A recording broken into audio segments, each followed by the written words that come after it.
You're listening to the Shared Security Podcast with Tom Eston and Scott Wright, exploring the trust you put in people, apps, and technology.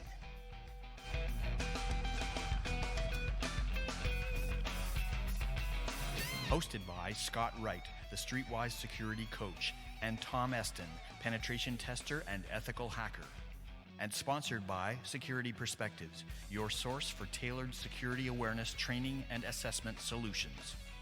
We bring you stories, advice, and tips to help you make better risk decisions because nobody else can make them for you.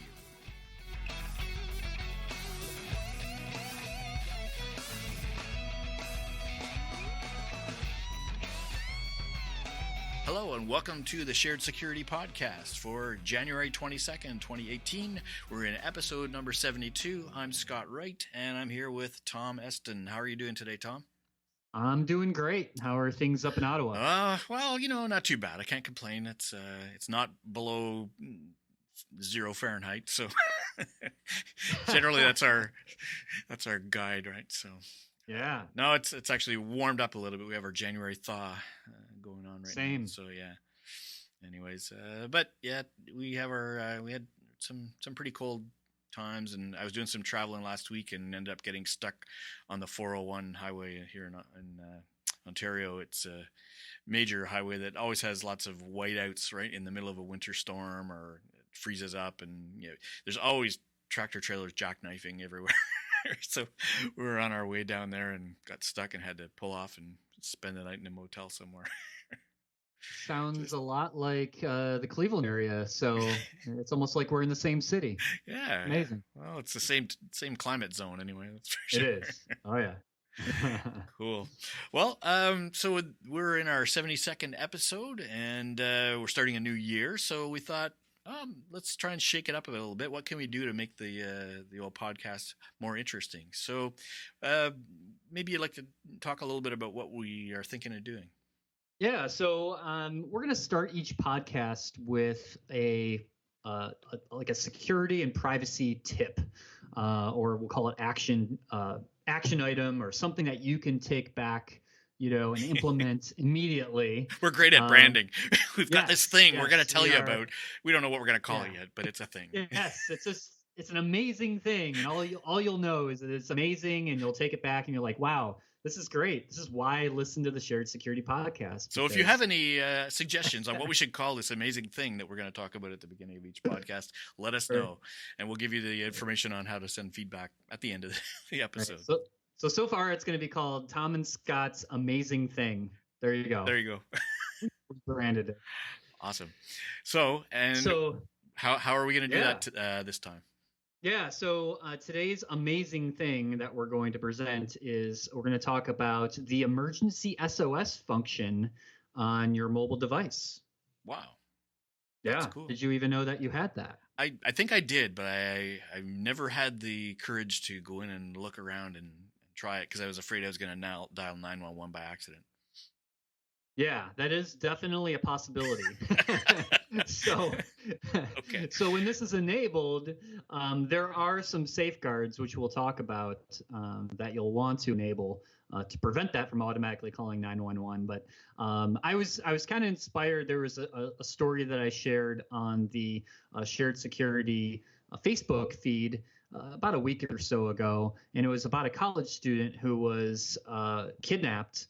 And she was in the back. I think she was in the back of the car. I don't think she was in the trunk, but she had her phone on her, and she was able to essentially make a phone call and start sending text messages to let her family know. In this case, it was her boyfriend, where she was at, as well as send location information so the police could actually track her. Wow. And eventually they did find her.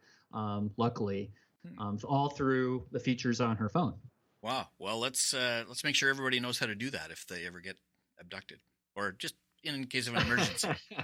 Yeah, I mean, there's a lot of other use cases, right? Not just abduction or kidnapping, but you may be in an emergency situation.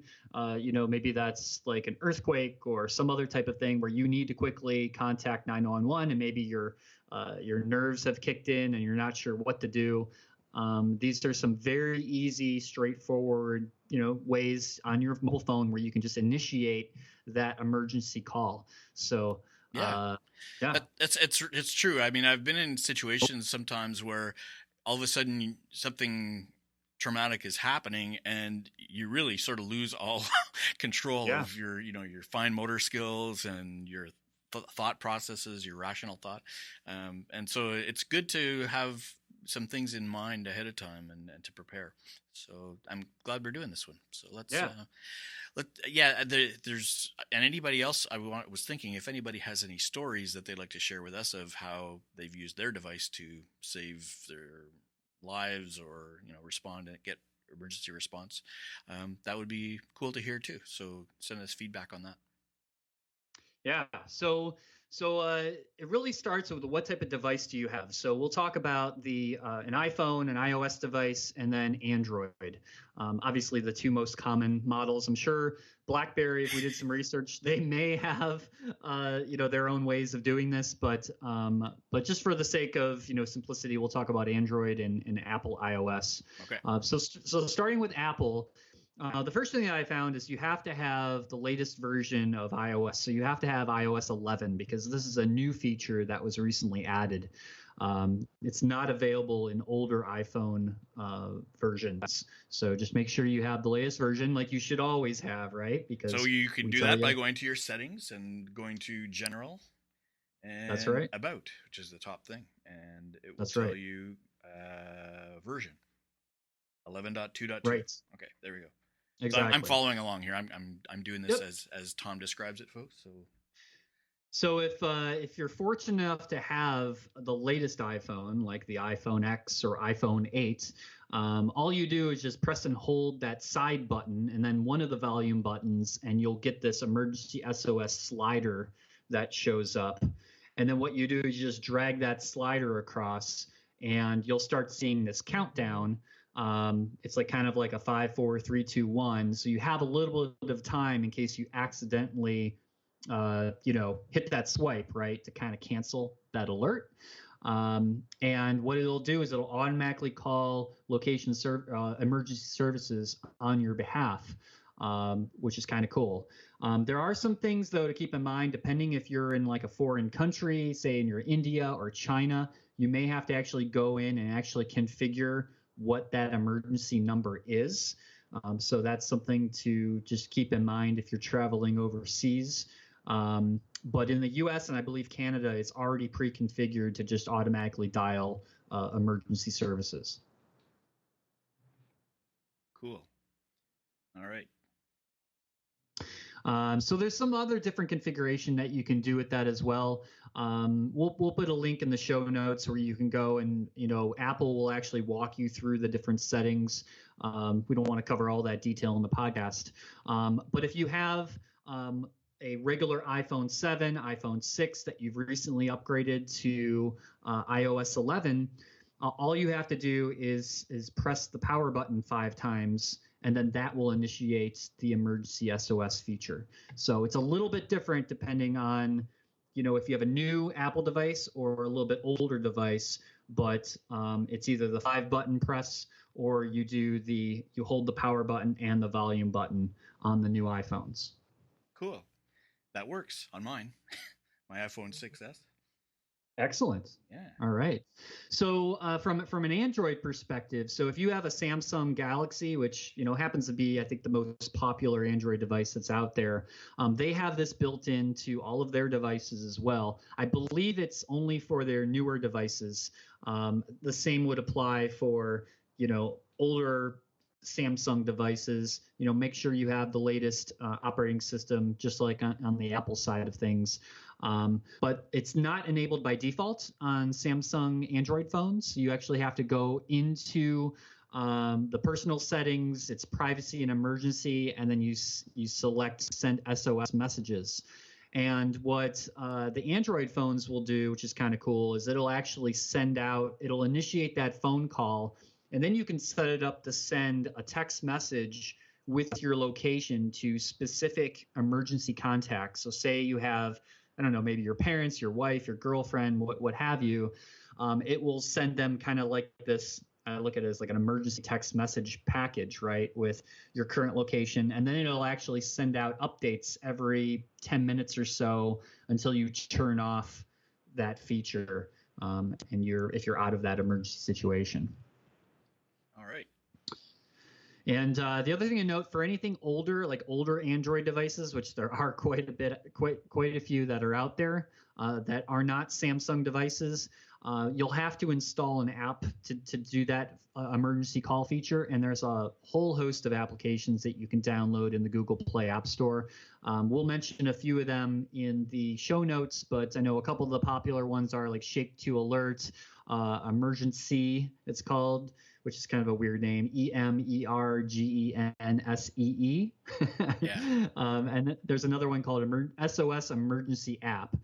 So there's plenty of third-party apps that will enable that feature, which I think is important for everyone to use.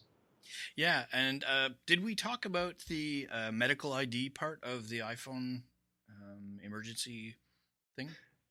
We haven't, but I think that's important to mention because that's another, nice feature if you were, passed out or in a car accident and you were knocked unconscious or some other situation.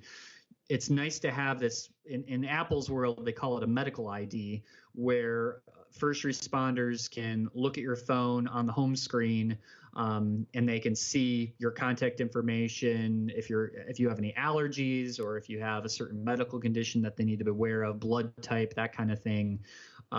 It's good to enable that as well. So you can set that up using, is it the emergency SOS, or no, there's a health thing somewhere, right? There's Apple's health app. If you go into that, there's a feature called it's called Medical ID, and then you enable that to allow that on the lock screen.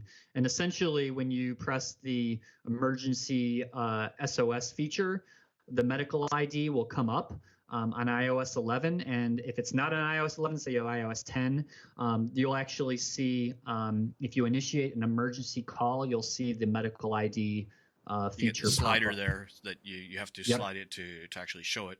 But it's one way of having emergency contacts there as well. What I used to do myself for my iPad, and it actually saved my iPad once, is I just did a handwritten note saying, if you find this device, please call this number. And took a picture of it and saved it, like cropped it so that when you go to the home screen, it's not hidden by anything, and you see it there. Just if this device is found, please call at this number. And I took my iPad to an event one time, and all of a sudden I got a phone call, and I'm going, oh, it's from here. It was the security office saying, do you have an iPad that you're missing? I'm going, yeah, actually I left it somewhere when I was out in the concourse. And so, yeah, I got it back within like 10 minutes. So it's an easy way rather than having the whole medical health thing. I mean, you should have the the health app set up, but it's just an easy, it's kind of surprising there's not an easier way to have your name and contact information just on the home screen all the time when you unlock it, if you want it to be. Do you know of any way to do that other than just taking a picture of it? Yeah, other than enabling it in the app. Yeah. That's probably the only way to do it. But and of course, you always want to keep your phone locked and with a passcode. Yes. As we've always promoted. Yep. So, but this is nice. If obviously being a proponent of your own privacy, think about if this is something you want to enable, because it will reveal sensitive information about you, like your blood type and your name and those allergies things. Sure, but I think the risk definitely outweighs the, Yeah.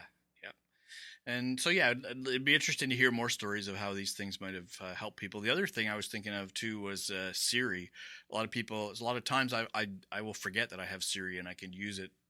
I hadn't used Siri at all on my iPhone at one time, and then all of a sudden I was on my way to pick up somebody sort of in an emergency situation, or they were not well, and so I was trying to figure out how can I find a drugstore that has certain drugs and is open at 10 o'clock at night. And I thought, while I'm driving, I thought maybe Siri can help me. So I just pushed the button on my phone and asked, where's the nearest drugstore open 24 hours, and it found it, and I got to stop somewhere on the way that didn't take me too far out of the way, and it was very useful. So Siri can come in handy that way. Yeah. Oh, definitely. And I just want to mention too that the medical ID feature is also available on newer Android devices. It's actually built into Android's operating system. So, again, same thing on the Android side of things. Definitely, look that up on your phone and enable if you feel it's necessary. Yeah. Good info. Cool. So anything else that we want to say about the emergency features of smartphones and mobile devices? No, but I will mention if there's any other tech tips or great ideas and topics that you'd like us to discuss on the podcast, just let us know through the social medias, the Twitters, the Facebooks, and email. Yep, and the interweb. All right. So going to our normal types of topics that we cover on the newsworthy items. I guess probably the biggest one in the last month has been the Spectre Meltdown vulnerability that many people are either concerned about or trying to ignore or have no idea what we're talking about. So we should probably cover that and give people an update on the status as it is as of right now, which is January 22nd, but I'm sure it's going to change. So maybe Tom, you could give us a little bit of history about what this stuff is all about. Yeah, this is a pretty big security vulnerability that was announced that affects virtually every modern CPU. So every processor that you use in your mobile devices, your laptops, your desktops. It even affects, cloud-based virtual platforms like AWS and, virtual machines. So it's really affects the gamut of computer hardware. And I don't think we've ever seen anything like this. At least I don't know if we've actually seen a processor level vulnerability that has been disclosed like this. Yeah, it's at first I wasn't sure if it's just one of those, every month there seems to be, the bug of the century or, major vulnerabilities that sort of get lost in time. But this one is going to last a while, right? Yeah, they're already talking about that. This is something that's going to have to be remediated for years, and really the only way that it could be truly remediated is by the manufacturers that make processors like Intel have to essentially redesign the technology that they use in future processors to truly address this vulnerability. Now, there are things that your operating system, like Microsoft and Apple and Linux, there are patches for this vulnerability, but it's really more of just a stopgap, right? It's essentially disabling certain features of the processor as kind of a Band-Aid until the actual processors themselves can be so fixed. The impact of that sort of workaround that seems to be the mode we're in right now, where everybody's getting updates to software or firmware, typically that will result in somewhat slower performance, right? As I understand it. Yeah, so I'll explain a little bit about what the issue is. So modern CPUs and processors, they perform something called speculative execution. So this is a performance enhancement essentially for your CPU where it allows the CPU to execute things before certain instructions need to be executed. So it's kind of like a predictive fortune teller, if you will, where if a CPU sees a process that it's run before, it will predict when that process will run again. So that's actually the core of the issue. So there is a vulnerability essentially in that speculative execution within the computer processor, which is now able to be exploited. And so what it does is, well, we'll start with Meltdown. So Meltdown is the first bug, and they call it Meltdown because they say it melts the security boundaries that is normally enforced by the CPU hardware. And so by exploiting this flaw in the Meltdown attack, essentially an attacker can use a program that's running on, say, your computer or your mobile device to gain access to data from any process or any other program or app that might be running on your system. So we're talking about things within computer memory, right? So passwords or sensitive information that's being sent, private keys for to encryption. a server, private keys. Yep. Yeah, you name it. Anything can be, basically taken through this attack.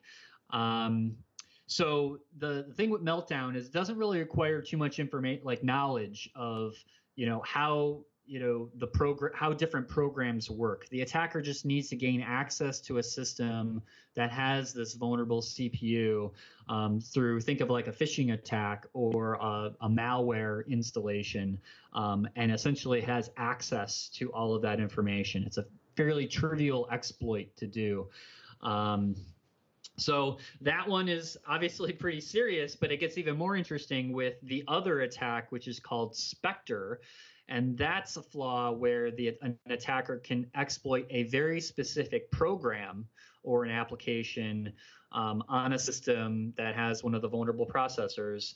And this name, again, gets its name from that speculative execution term, but they also call it Spectre because it's going to be harder to fix in the long run. Because this one, the attacker actually needs very intimate knowledge of how a specific program works. So take, for example, the Mozilla, Firefox web browser. They actually released this very specific patch for Spectre because, that is one program that an attacker would have to, figure out how to manipulate it in order to cause the attack to happen. And again, once it's exploited, they can get information like usernames, passwords, all those types of things from that specific program. So think of an attack like, like a JavaScript, malicious JavaScript code that might be running on a website that you're visiting. It could trick the web browser into revealing usernames and passwords because maybe you're using a vulnerable version of Firefox. Mm-hmm. That's all it would take, was that just one malicious script could access that information because you're using a program that is vulnerable to Spectre. Right. Spectre's a little more serious because that attack will actually work on pretty much any computer chip that's out there in the last 20 years. But it is a little bit harder to exploit because it's more targeted, whereas Meltdown is much more broad. So presumably the attacker would need to know sort of, or at least be able to guess what version of what program like Mozilla, Firefox, or whatever you're running for that script to work properly. Right. Yeah. Essentially. So it's a little more targeted, mm-hmm. but the problem with that one is that it affects a lot more processors, computer chips, than the Meltdown bug does. So now, probably many people here have had notices from their IT department if they work in a large organization, mm-hmm. saying, we have to update your computers. What's typically happening? Are they updating the operating system or other software or the firmware in the chips themselves? So mainly it's operating system updates. That's the biggest one right now. There are going to be other updates depending on the type of processor, if it's even capable of being updated. So, firmware is one approach, but again, it just depends on the type of processor that you're using. So the patching for an Intel-based system versus, say, a mobile processor that, say, is in your iPhone, it's probably going to be a little bit different. So the advice here is to really pay attention to your device manufacturer as well as your IT department, and practice the same things that we've always promoted on the podcast: is patch often, patch early, and keep that as a habit, because again, it could be very technical, right? When, there's browsers that are affected, there's apps, there's all kinds of different things. And now we're talking about hardware. So the best advice is really to just make sure you're keeping up to date with your updates. And so when Windows releases updates, make sure you install those. Same thing with your iPhone, and all of those other systems that you may be running. Excellent. Well, yeah, so I guess from an employee point of view, there's not much you can do except cooperate with your IT department. If you've got your home computers, you want to make sure that your operating system is being updated to the latest, right? Yes, that's right. And I know you had asked about what's this deal about the performance hit, or, these patches might affect system performance. So essentially what these patches are doing is, and I know this specifically with the Intel processors, is they're really just removing this speculative execution feature, or the ability for the operating system to access that in the processor. And so there is some performance hit in modern processors by essentially removing this feature. That's still up for debate. What I've read is I've seen a little more talk about this from like the gaming community, or other types of high intense processor types of applications that really may leverage speculative execution. But in general, they're saying for the average user, you're probably not going to notice much of a difference. Yeah, but for business applications, yeah, but for some high end type of gaming and other things, you may. It just depends on what you're using it for. Cool, good to know. And because some of this stuff won't get fixed until the hardware gets updated, right? It will be a while before we'll be able to even say what hardware you should buy, right, to get a complete fix for this. Well, this is part of the issue, right? Is there's so many processors that have been affected. Just thinking about Intel alone. They're being, one of the largest chip manufacturers out there. It's going to take a long time. And unfortunately, when you have to tell consumers that, well, really the only way to fix this is just to buy a new laptop, you have to be very careful when these computer manufacturers say, hey, we got this brand new shiny system, spend $900 on it. Oh, and by the way, you'll be able to fix this vulnerability that we created. I would be cautious with that, because I could see marketing teams and such capitalizing on this and as a way to make more money. So so don't just fall for it if someone says, hey, you need to buy new hardware. But there's most likely, unless you're a big target or using very important or vulnerable systems, it's probably not going to be more than just an operating system update you need. So Yep. And in Intel's advice, they released a security advisory about it, and they said that their recommendation is just to install the operating system level fix. So from Microsoft or Apple or Linux or whatever operating system you're using, and they're just going to update future processors, essentially, is what they're saying. But it's an important one, so people should be on top of it. Good. All right. Any other news for this week? I don't think so. I think we covered our tech tip and hot news. So all right.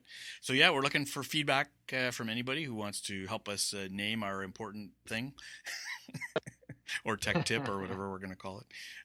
But also any stories you've got that you'd like us to cover, or types of themes that we should be talking about in upcoming episodes. We'd love to hear from you. And interviews as well. If you have a guest that you'd like to hear from on the podcast, or if you'd like to be a guest, please reach out to us. I think we've had some really good success with our last couple guests, and we're going to continue that into 2018. Yes, we will. Great. And so how can people reach us, Tom? Well, they can send us an email at feedback@sharedsecurity.net, or they can find us on Facebook at Shared Security, or on Twitter at Shared Security. Shared Sec, yeah, that's right. Yep. Great. Okay, well, I want to thank you, Tom, for giving us all that good info on the emergency stuff and on Meltdown and Spectre. And hopefully next week, or next time we talk, we'll have more intriguing stuff to talk about. All right. Thanks, everyone. So thanks a lot. Talk to you soon.